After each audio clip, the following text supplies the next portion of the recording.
من الشيطان اللعين الرجيم بسم الله الرحمن الرحيم أما بعد فقد قال الله تبارك وتعالى في كتابه المجيد وفرقانه الحميد قوله الحق بالحق بسم الله الرحمن الرحيم كل نفس ذائقة الموت صلوات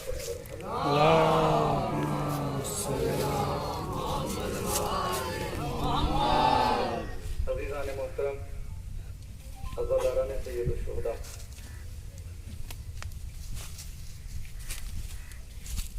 یہ غالباً پہلی بار منظر دیکھنے کو مل رہا ہے کہ آپ اپنے اجداد کو یاد کیے اور ماہ اعضاء میں ایصال ثواب کے لیے اور ارواح کے ایصال ثواب کے لیے شہر خموشہ میں آئے، اپنے بزرگوں کو یاد کیا۔ ہماری آنکھیں اس دنیا سے جانے والے کو نہیں دیکھتی، لیکن جو چلے جاتے ہیں وہ سب کچھ دیکھتے ہیں، کیونکہ کوئی عزادار، کوئی مولا کا چاہنے والا جب اس دنیا سے جاتا ہے تو جب ماہ اعضاء آتا ہے، مجلسیں ہوتی ہیں، فرش اعضاء بچھتا ہے، تو وہ اجازت طلب کرتا ہے خدا سے کہ پالنے والے ہمیں اجازت دے دے تاکہ ہم غریب زہرا کی مجلس میں شریک ہو سکیں۔ اور یہاں جو آپ آئے ہیں تو ایسا نہیں ہے صرف مرحومین کا فائدہ ہے، اس میں آپ کا بھی فائدہ ہے۔ معصوم سے کسی نے سوال کیا کہ معصوم یہ بتائیں کہ جب دعا قبول نہ ہوتی ہو تو کیا کیا جائے؟ کہا اگر دعا قبول نہ ہوتی ہو تو اپنے والدین کے ساتھ حسن سلوک بڑھا دو، ان کی اطاعت فرما برداری زیادہ کرو، ان کے ساتھ حسن ظن کے ساتھ پیش آؤ۔ اور کہا اگر والدین زندہ نہ ہوں تو معصوم فرماتے ہیں کہ ایسا کرنے سے تمہاری دعائیں مستجاب ہوں گی۔ کسی نے کہا اگر والدین زندہ نہ ہوں تو پھر دعا کی مقبولیت کی سند کیا ہے؟ تو معصوم نے فرمایا اگر تمہارے والد یا والدہ میں سے کسی کا انتقال ہو گیا ہے تو ان کی قبر پہ جا کے آپ دعا کرو، آپ کی دعا ضرور خدا پوری کرے گا۔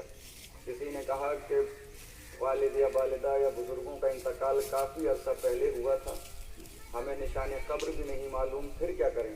معصوم نے فرمایا کہ تم قبرستان میں جانا اور کسی بھی لکڑی سے ایک نشان بنانا اور تصور کر لینا کہ یہی ہمارے اجداد کی قبر ہے، ہمارے جد کی قبر ہے یا جدہ کی قبر ہے، باپ کی قبر ہے یا اماں کی قبر ہے۔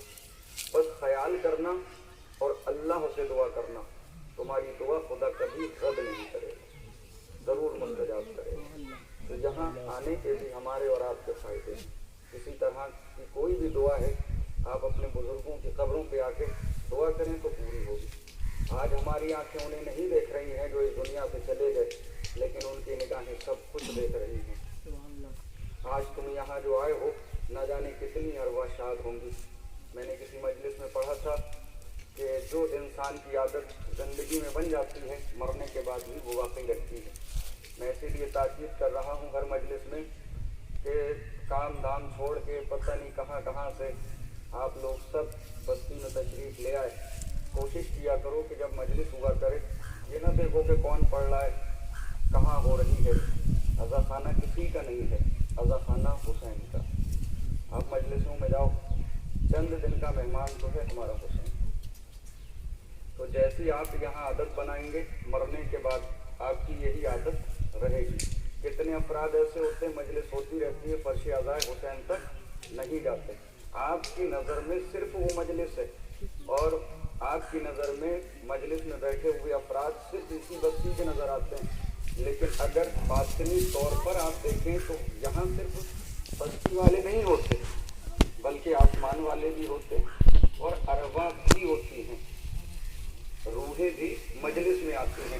یہ معصوم نے بتایا کہ جو روحیں زندگی میں مجلس میں آیا کرتی تھیں مرنے کے بعد بھی وہ مجلس میں آتی ہیں، لیکن جو زندگی میں مجلس حسین میں نہیں جاتی مرنے کے بعد وہ روحیں خدا سے اجازت مانگ کے مجلس کی طرف آتی ہیں، کیونکہ وہاں تو حساب کتاب ہو رہا ہوتا ہے۔ تو روحیں اجازت مانگتی ہیں کہ پالنے والے بہانہ ہی صحیح ہمیں مجلس حسین میں جانے کی اجازت دے دیں۔ तो जब रूहें आती हैं तो वो मजलिस हुसैन तक नहीं पहुंच पाती, तो अरवा जो होती हैं वो परेशान हो जाती हैं कि पालने वाले हम मजलिस हुसैन तक क्यों नहीं पहुंच पा रहे हैं। तो आवाज़ किरदगार आती है कि जिसकी जैसी आदत होती है, तुम अपनी जिंदगी में कभी मजलिस हुसैन में गए नहीं हो और मरने के बाद अब हम तुम्हें मजलिस हुसैन में जाने नहीं देंगे। एक सलवात पढ़ने पर मोहम्मद।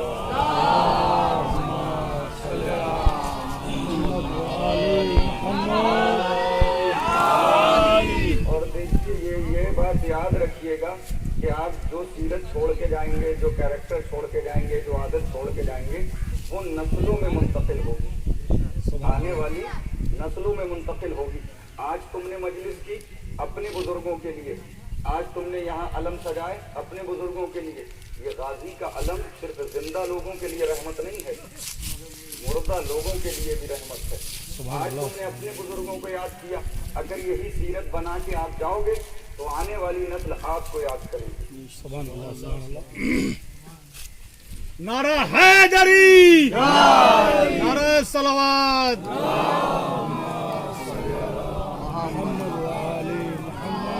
अगर किसी जहन में ये ख्याल आए कि ये इतने सारे अलम क्यों बनाए जाते हैं, इतने सारे अलम क्यों उठाए जाते हैं, एतराज किया गया कि एक अलम काफी है, सिर्फ एक अलम उठाइए। दलील में कहा गया कि करबला के मैदान में सिर्फ एक अलम था और उसके अलम बरदार गाजी अब्बास थे, इसलिए सिर्फ एक अलम उठाइए, एक अलम के नीचे आ जाइए। भाई एक बात हमेशा याद रखना, इमाम हुसैन का रोजा सिर्फ एक है। कहाँ? करबला में एक ही है, लेकिन आप पूरे हिंदुस्तान में, पाकिस्तान में देखिए कितनी जरी रखी हुई है, कितने अज़ाखाने बने हुए हैं। हाँ एक, लेकिन अब हर जगह अज़ाखाने बने हुए हैं। हमारी जरेली में भी होना ये चाहिए था, एक अज़ाखाना होता, लेकिन यहाँ बहुत सारे अज़ाखाने हैं। इसका मतलब ये है कि अगर उनकी याद में अगर हम कुछ इजाफा कर रहे हैं तो गलत नहीं है, बल्कि सवाब का वाइस है। सुभान अल्लाह, सुभान अल्लाह, वाह वाह वाह। मोहम्मद व आले मोहम्मद, या अली। अगर मोतरिज एतराज करता है कि इतने परचम क्यों उठाते हो, भैया ज्यादा से ज्यादा परचम उठाइए ताकि परचम की हवा आपको छू के चली जाए। अगर आपको परचम की हवा लग गई तो दुनिया की हवाओं से बच जाओगे। सुभान अल्लाह, सुभान अल्लाह, वाह वाह वाह। परचम उठाइए, ज्यादा से ज्यादा परचम उठाइए।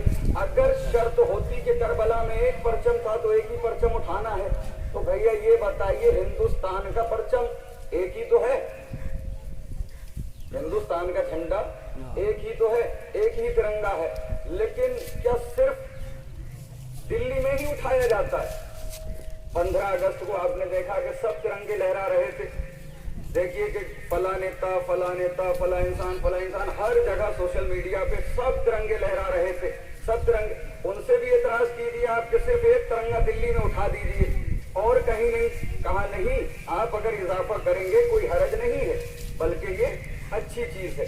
तो जितने भी परचम आप उठाएंगे अच्छी बात है, और बल्कि परचम उठाना चाहिए, ज्यादा से ज्यादा परचम बनाना चाहिए, ज्यादा से ज्यादा उठाना चाहिए, क्योंकि ये परचम गाजी अब्बास की हसरत का नाम है। क्या कहने, वाह वाह। उठाना चाहिए। एक हाथ में था कभी ये, अब हजारों हाथों में आ गया है गाजी। वाह वाह वाह वाह वाह वाह। ये कह के उठाइए, मौला कल आपका अकेला हाथ उठा रहा था, आज सैकड़ों हाथ तेरे परचम को उठाने के लिए। सुभान अल्लाह, सुभान अल्लाह, वाह वाह। भाई तो अब ये थोड़ा मौत और हयात के सिलसिले से 2-4 बातें करना है और आप इस अहमद को तमाम कर देना है। अच्छा, यहाँ से बेहतर तबलीग का असर कहीं नहीं होगा, जितना असर यहाँ कब्रिस्तान में होगा इससे ज्यादा असर तबलीग का कहीं नहीं होगा। देखिए, इंसान अपनी जिंदगी में 2 मर्तबा रोता है। एक मर्तबा का रोना तो सबको याद रहता है, लेकिन दूसरी बार जो रोता है उसे भूल जाता है। दिल भाई सुनेंगे, आपने मजलिस का एहतमाम किया, मौला सलामत रखे आपको और हर अज़ादार को मौला सलामत रखे। एक वक्त का रोना तो याद रहता है, लेकिन दूसरे वक्त का रोना याद नहीं रहता। 2 बार रोता है। जब इंसान दुनिया में आता है तब रोता है, और जब बड़ा हो जाता है तो जरूरत की चीजें मांगता है तब रोता है। किसी भी तरह का कोई मसला, कोई जरूरत आ रही है तब रोता है। तो जरूरत पे जब रोता है वो तो सब याद रखते हैं, लेकिन जो बचपने में रोया, दुनिया में आके रोया, उसे सब भूल जाते हैं। रोया, अच्छा अगर आने वाला बच्चा नहीं रोता है, लेकिन मैं कोई तसल्सल दे रहा हूँ और इंशाअल्लाह आप महसूस होंगे, आने वाला बच्चा अगर दुनिया में नहीं रोता है तो घर वाले परेशान हो जाते हैं कि ये रोया नहीं, ये रोया नहीं, ये रोया नहीं। कहा कि परेशान क्यों हो? कहा परेशान इसलिए है कि अगर ये नहीं रोया तो फिर इसकी जिंदगी का पता नहीं कि ये जिंदा रहेगा या नहीं रहेगा। तो एक बात तो दुनिया में आते ही तय हो गई कि रोना जिंदगी की अलामत है। क्या कहने, वाह वाह वाह वाह वाह। रोना जिंदगी की अलामत है। लीजिए, जैसे ही बच्चा इस दुनिया में आया और बच्चा जैसे ही रोया तो फौरन बाप ने उसके एक कान में अजान कह दी और दूसरे कान में अकामत कह दी। अच्छा, अकामत में एक लफ्ज आता है कद कामत सलात, नमाज बतहकीक कायम की जा चुकी है। लीजिए, अजान कही गई उसके कान में, फिर अकामत कही गई, और अजान अकामत कहने के बाद नमाज नहीं हुई। क्या हुआ? अजान हुई, अकामत हुई, लेकिन नमाज नहीं हुई। हुई इसकी भी नमाज। जब आया था तो अजान व अकामत कही गई, और जब जाने लगा तो इसकी नमाज हुई। उस नमाज में अजान और अकामत नहीं। आया था तो अजान व अकामत हुई, और जब मर गया तब नमाज हुई। अल्लाह ने बताया तुम्हारी इतनी सी मुख्तसर सी जिंदगी है जितना अजान व अकामत और नमाज का फासला है। बस इसे महसूस करना आप। जैसे अजान व अकामत के बाद नमाज मैयत है, जैसे अज़ान और इक़ामत के बाद नमाज का पीरियड है, वक्त है, ऐसे ही हमारी और आपकी जिंदगी का भी वक्त यही है। तो जितना वो वक्त मुकद्दस होना चाहिए उतना ही ये वक्त मुकद्दस होना चाहिए। एक सलवात पढ़ें वर मोहम्मद मोहम्मद। दुनिया में बच्चा आया तो 4 मराहिल से उसका गुजर हुआ। एक बचपने से, दूसरा जवानी से, तीसरा बुढ़ापे से, और चौथा मौत से। बच्चा था